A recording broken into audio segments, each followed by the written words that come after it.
صلى الإله صلى على الذي تجلى ورحمۃ اللہ تعالی وبرکاتہ۔ بسم اللہ الرحمن الرحیم، الحمد للہ رب العالمین، والصلاة والسلام علی اشرف المرسلین وعلی آلہ وصحبہ الفائزین، اما بعد۔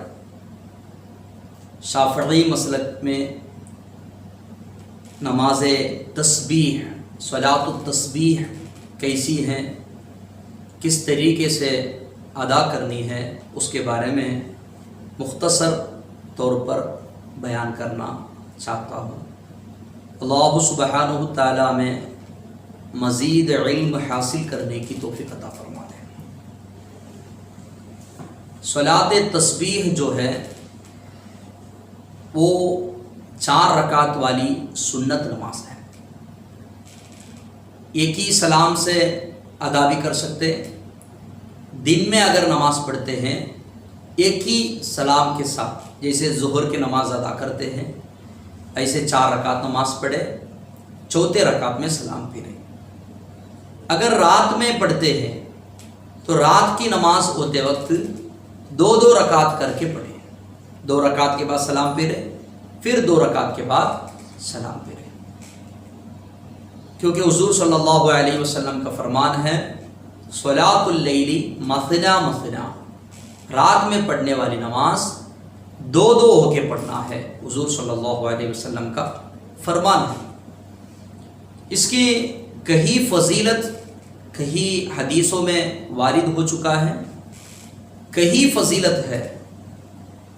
امام زین الدین مخدوم رضی اللہ عنہ نے ارشاد فرمایا، اسی وجہ سے وَمِن ثم قال بعض المحققین، کئی محققین علماء نے کہا لا يسمع بعظیم فضلها ويتركها الا متهاون بالدین، اس کی اتنی بڑی عظمت سنے گا، اس کی تمام فضیلت سننے کے بعد جو چھوڑنے والا جو ہوگا وہ دین میں سستی کرنے والا ہے، اس کے بغیر کسی کو یہ نماز چھوڑ نہیں سکتے۔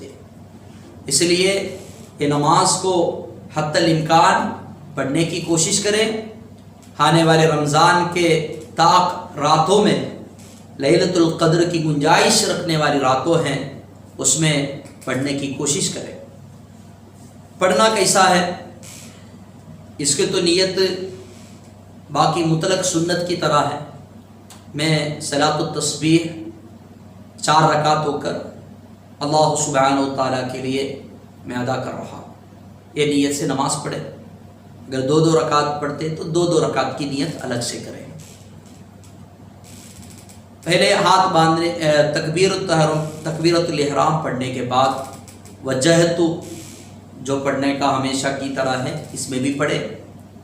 اس کے بعد میں سورہ فاتحہ پڑھے۔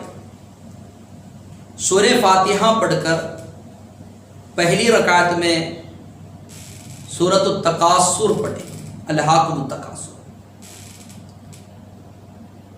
اور سبحان اللہ والحمد للہ ولا الہ الا اللہ اللہ اکبر، کئی روایتوں میں ولا حول ولا قوت الا باللہ العلی العظیم یہ بھی ہے۔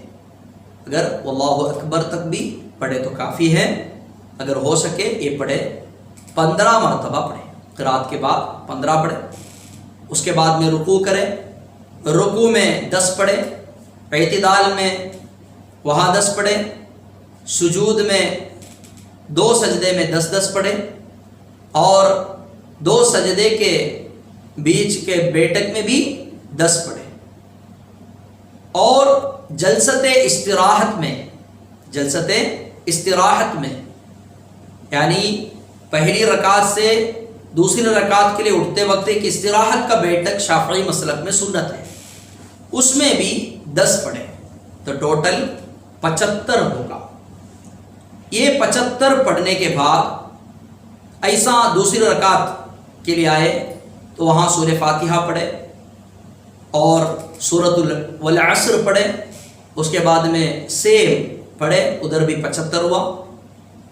تیسری رکعت میں اسی طرح سورہ فاتحہ کے بعد سورۃ الکافرون پڑھے، اور باقی پہلی رکعت کی طرح وہ تسبیح پڑھے. چوتھی رکعت میں سورہ فاتحہ کے بعد سورۃ الاخلاص پڑھے. ایسے ٹوٹل 75 کر کے 300 تسبیح پڑھنی ہے. اس نماز میں جو تسبیح پڑھتے ہیں یہ تسبیح سنت ہے. یعنی کہنے کا مطلب ابھی قیام میں بھولا تو وہ بھول گیا یا تسبیح، تو اس کو پھر سجدے سہو وغیرہ کرنے کا نہیں ہے. تحیات و سنات کی طرح ہے وہ کرے. اگر اس میں دوسری ایک طریقہ بھی بتایا جاتا ہے کہ کئی لوگ کیا کرتے ہیں، قرات کے پہلے 15 پڑھتے، قرات کے بعد میں 10 پڑھتے. یہ صورت بھی جائز ہے. اس وقت میں جلسۃ استراحت میں یعنی پہلی رکعت سے دوسری رکعت میں اٹھتے وقت وہاں تسبیح نہیں پڑھتے. ایسا بھی شافعی مسلک میں پڑھ سکتے ہیں، بہت بڑا ثواب ہے. کئی علماء نے یہ ارشاد فرماتے ہیں کہ صلاۃ التسبیح ہفتہ میں ایک بار کم از کم پڑھیں. اگر ہو سکے یستحب الا یخلو الاسبوع عنہا مرۃ واحدہ، ہو سکے ہفتے میں پڑھیں. اگر نہیں ہوتے تو کم از کم مہینے میں پڑھیں، یا زندگی میں سال میں تو کم از کم پڑھنے کی کوشش کریں. اللہ سبحانہ و تعالی ہم سب کو مزید عبادت کرنے کی توفیق عطا فرما دے. اور بھی کئی فضیلت اس کی ہے انشاءاللہ، اور ایک موقع پہ ہم بتائیں گے. ابھی صرف ہم نے اس کا مختصر طریقہ بتائے. اسی طرح ہم نے جلسۃ استراحت کی بات کیے تھے. التحیات میں التحیات کے پہلے پڑھے، اس کے بعد میں التحیات پڑھے. تو ایک صورت دوسرے صورت ہم نے بتائے تھے، چاہے تو 15 قرات کے پہلے کر سکتے، اس وقت میں قرات کے بعد میں 10.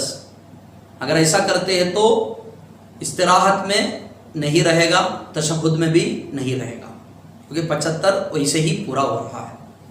حنفی مسلک میں اس طریقے سے کی جاتی ہے، اس طریقے سے شافعی میں بھی کر سکتے ہیں. یہ جو تسبیح کی بات کیے تھے اس میں جو وارد ذکر ہے وہ پڑھنے کے بعد میں باقی تسبیح پڑھیں. اللہ سبحانہ و تعالی ہم سب کو اچھے سے علم نافع حاصل کرنے کی توفیق عطا فرما دے. السلام علیکم ورحمۃ اللہ تعالی وبرکاتہ.